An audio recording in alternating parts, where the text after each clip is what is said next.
सत्य वचन, अमर वचन, जीवित वचन, दिव्य वचन, सत्य वचन, अमर वचन, जीवित वचन।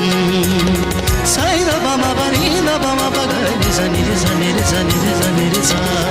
दिव्य वचन, सत्य वचन, अमर वचन, जीवित वचन, दिव्य वचन,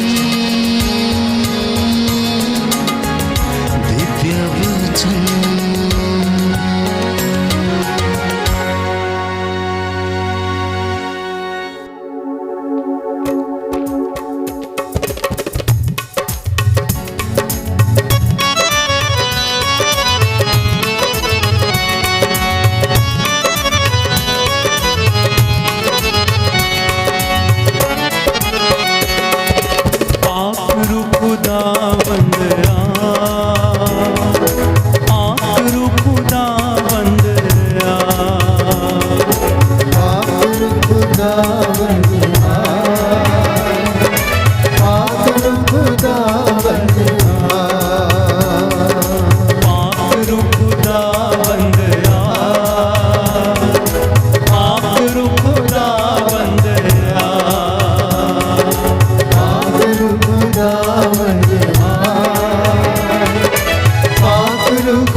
मेरे दिल मेरे मन में आ, ये दिल अपना मंदिर बना।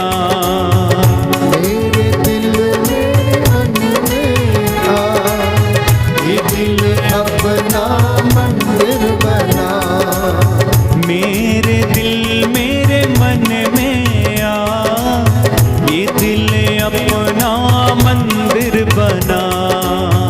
मेरे दिल मेरे मन में आ, ये दिल अपना मंदिर बना। मेरे दिल मेरे मन में आ, ये दिल अपना मंदिर बना। मेरे दिल में मन में आ, ये दिल अपना मंदिर बना। आखिर खुदा बंद आखिर खुदा बंद आखिर खुदा बंद आखिर खुदा बंद। तेरा वचन मुझे चलना सिखाए, मेरे सारे पाप मिटाए। तेरा वचन मुझे चलना सिखाए, तेरा वचन मेरे पाप मिटाए। तेरा वचन मुझे चलना सिखाए, मेरे सारे पाप मिटाए।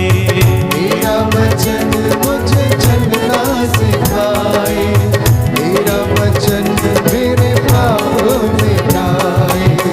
तेरा वचन मुझे चलना सिखाए, मेरे सारे पाप मिटाए। तेरा वचन मुझे चलना सिखाए, मेरे सारे पाप मिटाए।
क्रिस्त में मेरे प्यारे भाइयों और बहनों, यीशु का रूपांतरण भावी महिमा का पूर्वावलोकन है, जिसमें वे अपनी पहचान को शिष्यों को प्रकट करते हैं। यीशु जानते थे कि उन्हें अनेक प्रकार की यंत्रणाएं दी जाएंगी। यीशु को मालूम था कि उन्हें जल्लादों के हवाले होना पड़ेगा। जल्लाद उन पर कोड़े बरसाएंगे, चेले डर के मारे भाग जाएंगे, विचलित हो जाएंगे। प्यारे भाइयों और बहनों, चेलों को ढारस बंधाने के लिए स्वर्ग राज्य में जो महिमा प्रकट होने वाली है उसको प्रदर्शित करने के लिए यीशु अपने आप को रूपांतरित करते और चेलों के सामने उस भावी महिमा का दृश्य रखते हैं। क्रिस्त में मेरे प्यारे भाइयों और बहनों, प्रभु यीशु का रूपांतरण आध्यात्मिक जीवन के रूपांतरण की ओर संकेत करता है। जब हम प्रभु की हुजूरी में बैठते हैं, जब हम उसके साथ आते हैं, जब हम उसके पवित्र भवन में एकत्र हो जाते हैं, जब हम उसके सानिध्य में बैठते हैं, तो मुझे और आपको भी रूपांतरित होने की आवश्यकता है।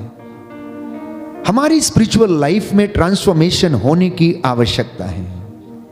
जब आप किसी साधना में जाते हैं, जब आप किसी पवित्र आराधना में भाग लेते हैं, जब आप चंगाई प्रार्थना का हिस्सा बनते हैं, जब आप प्रेज एंड वर्शिप का हिस्सा बन जाते हैं, तो उस वक्त ये महिमा आपके परिवार में, शरीरों में और आत्माओं में प्रकट होनी चाहिए। Hallelujah, hallelujah. हे प्रभु यीशु, हे प्रभु यीशु, मेरे विचारों को, मेरे विचारों को, मेरे मन को, मेरे मन को, मेरी आत्मा को, मेरी आत्मा को रूपांतरित कीजिए। रूपांतरित कीजिए। Hallelujah, hallelujah, hallelujah, hallelujah.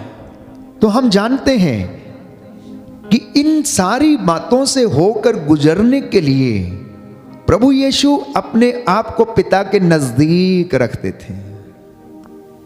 हम सुसमाचारों में सुनते हैं कि प्रभु यीशु ने जो महत्वपूर्ण कार्य थे वो पर्वतों के ऊपर किए। कलवरी के ऊपर उन्होंने दुख सहन किया, क्रूस पर चढ़ाए गए, पर्वत पर बैठकर उन्होंने प्रवचन दिया। 40 रात और 40 दिन उन्होंने एक पहाड़ी के ऊपर जाकर उपवास और प्रार्थना में बिताए। अगर उनकी सेवकाई में हम देखें तो ईसा आदत के अनुसार कहां जाते थे? एकांत में पहाड़ी पर चला जाया करते थे। और सुसमाचारों में हम देखते हैं कि ईसा अधिकांशता पहाड़ों पर रहते हैं, पहाड़ी पर रहते हैं। क्या करने के लिए? प्रार्थना करने के लिए, एकांत में रहने के लिए। पहाड़ी पर होना इस बात की ओर संकेत करता है, क्योंकि पहाड़ ऊंची जगह पर है तो हम पिता के नजदीक रहते हैं, ईश्वर के नजदीक रहते हैं। एक इंसान जब वो पहाड़ पर चढ़ता, ऊंचाई पर जाता है, तो उसे इस बात का अनुभव होता है कि वो आसमान के नजदीक है, वो ईश्वर के नजदीक है।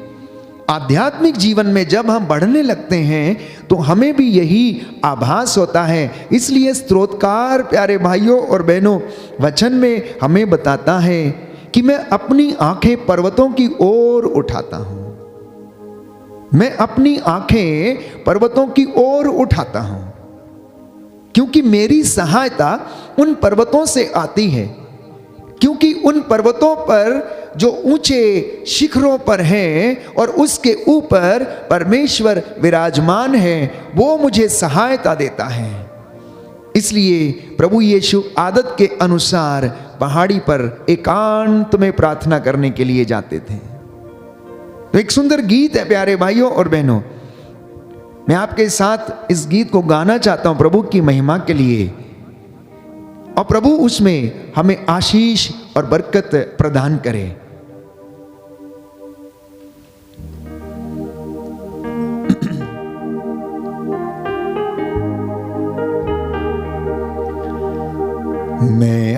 आंखें अपनी पर्वत की ओर उठाता हूँ, मैं आंखें अपनी पर्वत की ओर उठाता हूँ। मुझको है पता सहायता वहीं से आती है, मुझको है पता सहायता वहीं से आती है। मैं आंखें अपनी पर्वत की ओर उठाता हूँ,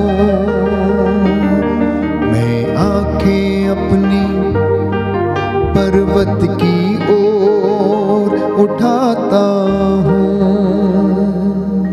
जी हाँ प्यारे भाइयों और बहनों, जब आप एकांत में रहते हैं तो हम प्रभु की वाणी को सुनते हैं। जहां एक का भी अंत है उसे एकांत कहते हैं, और उस एकांत में ईश्वर का निवास है जो सब जगह निवास करता है। इसलिए प्रभु ये कहता है कि तुम मेरी वाणी को सुनो और तुम अपने आप को बदल डालो, तुम अपना आचरण सुधार लो और मैं तुम पर दया करूंगा। जब ईश्वर के ये वचनों को हम सुनते हैं, यूहन्ना के पहले पत्र अध्याय 4 पद संख्या 4 में हम पढ़ते हैं कि बच्चों तुम ईश्वर के हो और ईश्वर की संतान पाप नहीं करती हैं। प्रभु की वाणी आकाश से सुनाई पड़ी, ये मेरा प्रिय पुत्र है और तुम इसकी सुनो। जब हम इन बातों को ग्रहण करते हैं, सुनते हैं, तो ये हमें ढारस देती हैं, विश्वास पैदा करती है हमारे जीवन में। ये हमें उस प्रेम का अनुभव कराती हैं जो यीशु के जीवन में पिता ईश्वर ने उनको वो प्रेम का अनुभव दिया जब वो उस पहाड़ी पर जाते और पिता से कनेक्ट हो जाते थे। तो माउंटेन एक्सपीरियंस जो है ये हर एक विश्वासी के जीवन में होना चाहिए। अब आप कहेंगे फादर हम इस वक्त पहाड़ों पर कहाँ जाएं? आप जिस घर में बैठे हैं, जिस वेदी के सामने आप प्रार्थना कर रहे हैं, प्यारे भाइयों और बहनों, आपके लिए और मेरे लिए वही वो पर्वत है जहां से हमें सहायता आती है। ये वेदी वो पर्वत है, ये वेदी प्यारे भाइयों और बहनों वो जगह है जहां से परमेश्वर का पुत्र यीशु मसीह हमें अपना रूपांतरित शरीर और महिमा में शरीर का दर्शन कराता है। और यदि कोई विश्वास में पक्का है, पवित्रताई में है, तो इस महिमा को देखेगा। और जब आप उस महिमा को देख लेंगे, अनुभव कर लेंगे, तो आप रूपांतरित हो जाएंगे। You will be transformed. हमारा मन परिवर्तन हमें रूपांतरण की ओर ले जाता है। हमारा मन परिवर्तन रूपांतरण की ओर ले जाता है। Transformation leads to transfiguration my dear brothers and sisters. मन परिवर्तन, हृदय परिवर्तन, मेटेनोइया जिसे हम कहते हैं चेंज ऑफ हार्ट, ये हमें आध्यात्मिक बदलाव की ओर ले जाता है। तो मैंने आपसे जिक्र किया कि प्रभु यीशु का पर्वतों से अच्छा खासा नाता था। पुरानी व्यवस्था में भी हम पढ़ते हैं प्यारे भाइयों और बहनों कि परमेश्वर ने एक चट्टान से लोगों को पानी निकाला और पिलाया। पुरानी व्यवस्था में हम पढ़ते हैं कि एलिया पर्वतों के ऊपर चला गया, वहां पर उसने जाकर अपने आप को पर्वतों की एक पहाड़ी की दरार में छिपा लिया। वो उसके छुपने की जगह थी। स्तोत्रकार कहता है कि मेरी छिपने की जगह तू है, मैं कहां जाऊं? पाताल में जाता हूं तू वहां है, पर्वतों पर जाता हूं तो तू वहां है, यदि मैं समुद्र में छिप जाऊं तो तू वहां है, बादलों में चढ़ जाऊं तो तू वहां है, तू सब जगह है, मैं कहां जाकर अपने आप को छिपाऊं। तो यीशु के जीवन में जो महत्वपूर्ण घटनाएं थी प्यारे भाइयों और बहनों, वो गतसमनी बाग में पहाड़ी के ऊपर हुई। यीशु का रूपांतरण पहाड़ी के ऊपर हुआ। यीशु ने 40 रात और 40 दिन उपवास किया, वो पहाड़ी पर किए। क्रूस की यात्रा एवं जो बलिदान थी कलवरी के पहाड़ पर हुई और अपने चेलों को जो महिमा दिखाई वो उन्होंने पर्वत के ऊपर दिखाई। तो मैंने आपसे कहा कि यीशु ने अपनी आने वाली जो महिमा थी उसको रूपांतरण के जरिए चेलों के बीच में प्रकट किया। क्या मैं और आप इस रूपांतरण को कभी अपने जीवन में अनुभव करते हैं या नहीं? क्या हम परमेश्वर के नजदीक आने का प्रयास करते हैं या नहीं? क्या हमें लगता है कि जब हम पवित्र भवन में बैठते हैं तो ये हमारे लिए वो जगह है, वो पवित्र जगह है जहां से हमें सामर्थ्य मिलता है, जो हमारी आत्माओं को उत्साहित करता है, जो हमारी आवश्यकताओं में हमारी सहायता करता है? क्या हमें ये लगता है? ये डिवाइन एक्सपीरियंस, ये दिव्य अनुभव हर एक विश्वासी को होना चाहिए। जैसे पेतरुस ने, याकूब और योहन ने उस डिवाइन एक्सपीरियंस को देखा, महसूस किया, जैसे उन्होंने उस दिव्य दृश्य को देखा, क्या मैं और आप ऐसे दिव्य दृश्य आराधना के दौरान देख पाते हैं या नहीं? जब संस्कारों को अनुष्ठान किया जाता है, क्या उन संस्कारों के जरिए हम इस दिव्य प्रकाश को या दिव्य दृश्य को देख पाते हैं या नहीं? आज ये मनन चिंतन का विषय है और प्रभु हमें अपनी महिमा दिखाना चाहता है। प्रभु हमें अपनी महिमा दिखाना चाहता है। अक्सर हम प्रार्थना करते हैं प्यारे भाइयों और बहनों, लेकिन हम विश्वास नहीं करते हैं कि हमारी प्रार्थना जो है ऊपर जाती है और आशीष लेकर नीचे आती है। इसी तरह से एक बच्चा अपने हाथ में एक छोटी गेंद लेकर खेल रहा था। वो जोर जोर से उसे ऊपर उछालता और उसके बाद उसे कैच करता और अपने हाथ में रखता था। He was throwing the ball up and down, up and down, up and down.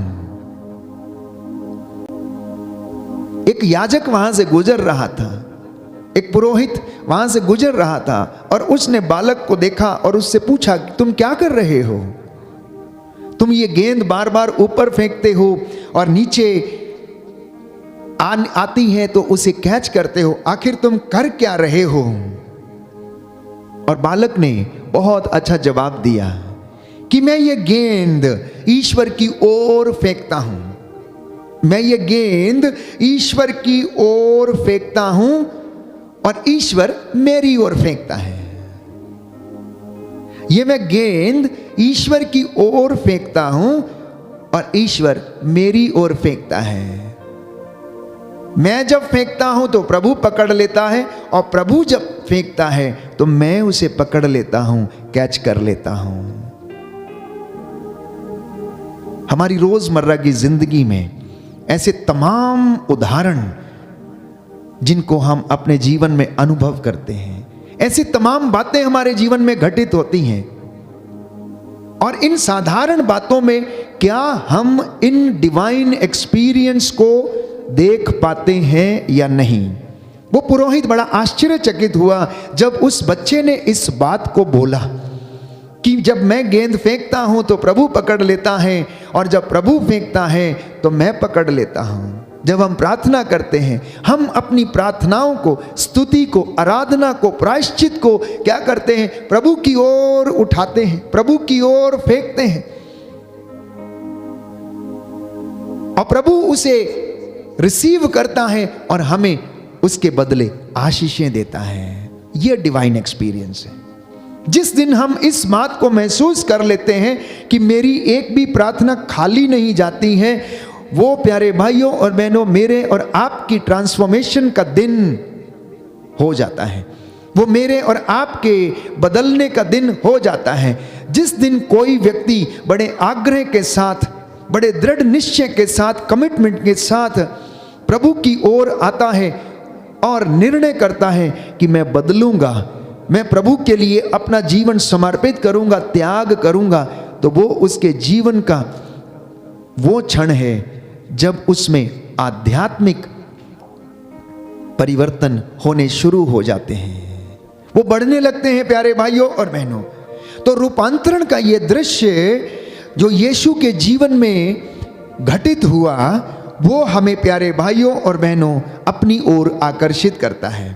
तो मैंने कहा कि mountains are the symbols of being close to God. पर्वत परमेश्वर के नजदीक होने की ओर संकेत करते हैं। मत्ती के सुसमाचार अध्याय 4 पद संख्या 8 में हम पढ़ते हैं कि यीशु मसीह को प्रलोभन दिया गया पर्वत के ऊपर। यीशु मसीह ने अपना पर्वत प्रवचन दिया। मत्ती के सुसमाचार अध्याय 5 पद संख्या 1 में हम पढ़ते हैं, यीशु मसीह ने गलील की झील के किनारे जो पर्वत था, हम पढ़ते हैं मत्ती के 15वें अध्याय पद संख्या 29 में कि प्रभु ने वहां पर एक व्यक्ति को चंगा किया। मत्ती के अध्याय 17 पद संख्या 1 में हम पढ़ते हैं कि यीशु मसीह ने अपने आप को रूपांतरित किया और चेलों को अपनी महिमा दिखाई। मत्ती के सुसमाचार अध्याय 24 पद संख्या 3 में हम पढ़ते हैं कि यीशु मसीह ने अंतिम शिक्षा का जो डिस्कोर्स था वो पर्वत पर दिया। मत्ती के सुसमाचार अध्याय 27 पद संख्या 33 में हम पढ़ते हैं कि यीशु मसीह प्यारे भाइयों और बहनों कलवरी के ऊपर अपने प्राणों को निछावर कर देते हैं। मत्ती के सुसमाचार अध्याय 28 पद संख्या 16 में हम पढ़ते हैं कि यीशु मसीह अपने फाइनल मैंडेट को गलील के पर्वत के ऊपर देते हैं। और इतना ही नहीं, रूपांतरण के समय पर्वत के ऊपर उन्होंने मूसा और एलिया से बात की। मूसा जो व्यक्ति था जिसके द्वारा नियम इजरायलियों को दिए गए थे, वो नियम पर्वत सिनाई पर उसे मिले। प्रभु ईश्वर मूसा से पर्वत पर मिलने आया करता था। इसलिए जब हम इस बात को सोचते हैं कि हमें एकांत में क्यों जाना है, हमें पर्वत पर क्यों चढ़ना है, हमें परमेश्वर की हुजूरी में क्यों जाना है, तो जान लीजिए कि ये बातें हमें परमेश्वर के सानिध्य को अनुभव कराती हैं, ईश्वर के प्रेम को अनुभव कराती हैं। वो हमें ईश्वर के नजदीक होने का आभास कराती हैं। If Moses was a man of law, then Elijah was the man of Mount Carmel. और यीशु मसीह He was the man of all the mountains. अगर यीशु मसीह, अगर मूसा नियम देने वाला व्यक्ति था, तो प्यारे भाइयों और बहनों एलिया कार्मेल पर्वत का व्यक्ति था। और अगर ये दोनों पर्वतों के व्यक्ति थे, तो प्यारे भाइयों और बहनों यीशु मसीह सभी पर्वतों का व्यक्ति था, क्योंकि उसके सारे काम जो थे वो प्यारे भाइयों और बहनों प्रभु ने पर्वतों पर संपन्न किए, क्योंकि वो पर्वतों पर परमेश्वर से जुड़ा रहता था। वहां से उसे सामर्थ्य मिलता था। पवित्र आत्मा से वो सामर्थ्य से वहां से भरकर आते थे, अपने आप को उत्साहित प्रोत्साहित करके रिचार्ज करके वो लौटते थे और उसके बाद वो सेवकाई किया करते थे। इन बातों को करने के लिए हमें किस चीज की आवश्यकता है? हमें पवित्र आत्मा में चलने की आवश्यकता है, पवित्र आत्मा के सामर्थ्य में रहने की आवश्यकता है। तो गलातियों के पत्र अध्याय 5 पद संख्या 16 में हम पढ़ेंगे कि आप लोग आत्मा की प्रेरणा के अनुसार चलेंगे तो शरीर की वासनाओं को तृप्त नहीं करेंगे, तब आप आत्मिक बातों में बढ़ने लगेंगे। क्योंकि जो व्यक्ति इन बातों के अनुसार जीवन व्यतीत करता है वो आत्मा की प्रेरणा से चलता, लेकिन जो सांसारिक जीवन में रहता है वो संसार की वासनाओं को तृप्त करने की कोशिश करता है। क्योंकि बाइबल हमें बताती है अगले वचन में, शरीर तो आत्मा के विरुद्ध इच्छा करता है और आत्मा शरीर के विरुद्ध, ये दोनों एक दूसरे के विरोधी हैं। इसलिए आप जो चाहते हैं नहीं कर पाते हैं। हम प्रार्थना करना चाहते हैं, नहीं कर पाते हैं। क्यों? क्योंकि हमारा शरीर करने नहीं देता है। हम थकावट महसूस करते हैं। हमारे रिश्ते लोगों के साथ हैं, हम उनके साथ समय बिताना चाहते हैं। हम प्रार्थना में नहीं जाना चाहते, हम एकांत में नहीं जाना चाहते। अगर आज इंसान अपनी ही रोज की जिंदगी पर नजर डाले तो वो कभी भी अपने आप को एकांत में नहीं पाता है। वो मोबाइल के जरिए आज वर्चुअल वर्ल्ड में रहता है। 2-2 घंटे, 3-3 घंटे, 4-4 घंटे रात को 1-2 बजे, 3 बजे तक फोन पे लगा रहता, बातचीत करता रहता है। तो एकांत का समय कहाँ है? परमेश्वर से जुड़ने का समय कहाँ है? परमेश्वर की हुजूरी में आने का समय क्या है? हमारी आज की ये पूरी दुनिया वर्चुअल वर्ल्ड में रहती है। विज्ञान ने जितनी तरक्की की है, जितनी इसकी खूबियां हैं, उससे कई गुना ज्यादा संसार में इसके द्वारा हानियां भी हुई हैं।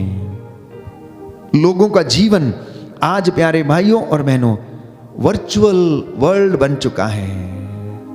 रिश्ता टूटता जा रहा है। हम लोगों से मिलना पसंद नहीं करते हैं। आत्मा की प्रेरणा में हम चल नहीं पाते हैं। आत्मा की प्रेरणा में चलने का अर्थ क्या है? आत्मा की प्रेरणा में चलने का अर्थ है कि पवित्र आत्मा में जीना, पवित्र आत्मा में चलना, अपनी आंतरिक जीवन को पवित्र आत्मा को समर्पित करना, पवित्र आत्मा से दिशा निर्देश ग्रहण करना, पवित्र आत्मा से परामर्श लेना। इससे तात्पर्य यह है कि ऐसा जीवन व्यतीत करना जो पवित्र आत्मा से जुड़ा रहता है, क्योंकि पवित्र आत्मा चलाता है, पवित्र आत्मा दिशा निर्देश देता है, पवित्र आत्मा परामर्श देता है। और अगर यीशु मसीह ईश्वर से जुड़े रहे तो वो केवल इसलिए क्योंकि पवित्र आत्मा उन पर छाया रहता था। पवित्र आत्मा उन्हें सामर्थ्य देना चाहता था, इसलिए वो उन्हें प्रेरणा देता था, यीशु उठो और जाओ पिता के पास, वहां से तुम्हें सामर्थ्य मिलेगा, वहां से तुम इन सारी चीजों को सहन कर लोगे। प्यारे भाइयों और बहनों, जब गेत्सेमनी बाग में यीशु प्राण पीड़ा सह रहे थे, औंधे मुंह होकर प्रार्थना कर रहे थे, वहां पर बाइबल हमें बताती, यूहन्ना के सुसमाचार में एक स्वर्गदूत आया और उन्हें ढारस बंधाने लगा। अब बाइबल इस बात को स्पष्ट करती है कि ईश्वर अपने भक्तों के पास डेरा डालता है। यीशु मसीह आत्मा से परिपूर्ण थे, आत्मा की अगुवाई में चलते थे, आत्मा के दिशा निर्देश में चलते थे। इसलिए बाइबल कहती है बपतिस्मा के तुरंत बाद आत्मा यीशु को पहाड़ी पर ले गया और वहां पर शैतान ने उन्हें प्रलोभन दिया। तो पवित्र आत्मा यीशु के द्वारा महान चिन्ह और चमत्कार प्रकट करता था और यीशु मसीह अंधों को आंखें देते, लंगड़ों को चलाते। अब प्यारे भाइयों और बहनों, पवित्र आत्मा जब बपतिस्मा के दौरान उनके ऊपर आकर उतरा, स्वर्ग राज्य से वाणी सुनाई पड़ी, ये मेरा प्रिय पुत्र है, मैं इससे अत्यंत प्रसन्न हूं, तुम इसकी सुनो। तो परमेश्वर की हुजूरी में रहने के लिए पवित्र आत्मा की प्रेरणा में चलना अनिवार्य है। तो इसलिए 3 बातें जिससे पता चलता है कि हम पवित्र आत्मा से संचालित हैं, वो ये है कि एकांत में बैठना और प्रभु के साथ जुड़ जाना, मतलब प्रार्थना करना। दूसरी बात, वचन को अपने हृदय में रखना, वचन को अपने हृदय में रखना और वचन से अगुवाई प्राप्त करके आगे बढ़ना। तीसरी बात, आज्ञाकारी बनना और वचन के श्रोता ही नहीं बल्कि उसके पालनकर्ता भी बनना। और प्रभु हमें वो आशीष प्रदान करता है। रोमियो के पत्र अध्याय 8 पद संख्या 4 में संत पौलुस लिखता है कि आप पवित्र आत्मा में चलें। पद संख्या 5 में लिखता है, set your minds on the things of the Lord. इसका परिणाम जीवन में होगा कि आपके जीवन में सहनशीलता आएगी, शांति आएगी, प्रार्थना आएगी और आप एक दूसरे को क्षमा करेंगे और एक दूसरे को सहन करेंगे। पद संख्या 13 में लिखा है कि अपने शरीर में आप लोग बुराई का दमन करें और जो ऐसा करेगा उसके जीवन में पवित्र आत्मा काम करेगा। पद संख्या 14 में लिखा है कि पवित्र आत्मा की प्रेरणा से आप लोग चलें। पद संख्या 15 से 17 में लिखा है कि पिता के प्रेम को आप लोग पहचाने, कि जैसे उसने, यीशु कहता, मुझे प्रेम किया है वैसे ही मैं भी तुम्हें प्रेम करता हूं। ईश्वर के प्रेम को पहचानना, यीशु मसीह के प्रेम की लंबाई, चौड़ाई और गहराई को जानना और उसे अनुभव करना, ये तब हो सकता है जब हम इस पवित्र पर्वत के नजदीक आते हैं, इस वेदी के जब नजदीक आते हैं जिस पर स्वयं वो विराजमान है इस संस्कार के रूप में, रोटी के रूप में, तब हमें ये दिव्य दृश्य दिखेंगे, तब हमें डिवाइन एक्सपीरियंस मिलेगा।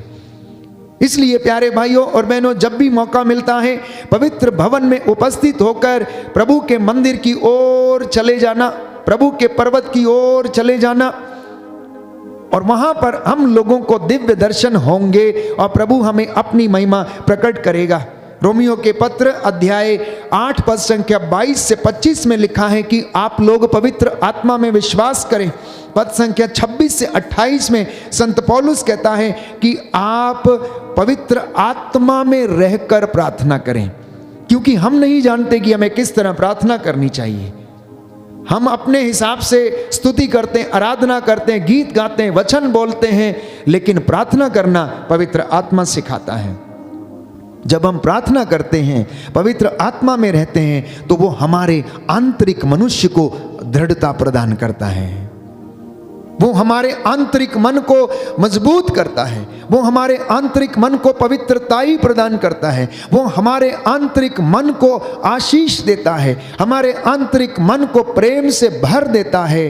और जब हमारे अंदर से वो भाव निकलते हैं प्यारे भाइयों और बहनों, तो उनसे परमेश्वर की महिमा होती है। Hallelujah, hallelujah. यीशु की स्तुति हो, यीशु की स्तुति हो, यीशु को धन्यवाद, यीशु को धन्यवाद, यीशु की आराधना हो, यीशु की आराधना, यीशु की महिमा हो, यीशु की महिमा हे हो। प्रभु यीशु, हे प्रभु मैं यीशु, विश्वास करता हूँ मैं विश्वास करता हूँ आप हमारे बीच में हाजिर हैं। आप हमारे बीच में हाजिर हैं। हे प्रभु यीशु, हे प्रभु यीशु, हमारे आध्यात्मिक जीवन को हमारे आध्यात्मिक जीवन को परिवर्तित कर दीजिए। परिवर्तित कर दीजिए। Hallelujah, hallelujah. हे प्रभु यीशु, हे प्रभु यीशु, आप बढ़ते जाएं आप बढ़ते और जाएं मैं घटता जाऊं। और मैं घटता जाऊं। Hallelujah, hallelujah, hallelujah. हालेलुया। तो एक विश्वासी के जीवन में त्याग, पवित्रता, विश्वास, विनम्रता, इनका होना अत्यंत आवश्यक है।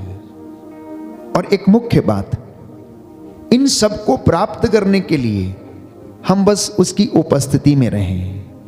पेतरुस ने कहा, प्रभु हमारे लिए कितना अच्छा है यदि हम 3 तंबू यहां पर खड़ा कर दें और यहीं पर रहें। उसने उस आनंद को अनुभव किया, उसने उस प्रेम को अनुभव किया। जब यीशु रूपांतरित हो गए तो वह महिमा प्रकट हो रही थी, वो स्वर्ग राज्य का नजारा था, वो स्वर्ग राज्य का एक दृश्य था। आने वाली महिमा को यीशु ने प्रकट किया और पेतरुस कह उठा कि यहां होना तो हमारे लिए बहुत अच्छा है, बहुत अच्छा है। आज प्रभु से कहना कि प्रभु आपकी हजूरी में मैं सदा रहूं, मेरा घर आपकी उपस्थिति में सदा बना रहे, इस बात के लिए मैं आपसे प्रार्थना करता हूं। प्रभु तेरी महिमा मेरे बच्चों के जीवन में प्रकट हो जाए। आप में से बहुत सारे लोग इस वक्त प्रार्थना कर रहे होंगे जो शायद पीड़ित हैं, कष्ट में हैं, उलझे हुए हैं। तो प्रभु से प्रार्थना करना, वो आपको शांति देगा। आज का दिन इसके लिए धन्यवाद देना, प्रभु हमारे जीवन में अपनी महिमा प्रकट करे। आइए हम प्रभु से प्रार्थना करें, पूरे दिन के लिए धन्यवादित हो जाएं और प्रभु से कहें कि प्रभु आप बढ़ते जाएं और मैं घटता जाऊं। प्रभु मुझे भी एकांत में बैठने का सामर्थ्य दीजिए, मुझे अपनी हजूरी में आने के लिए प्रेरणा दीजिए।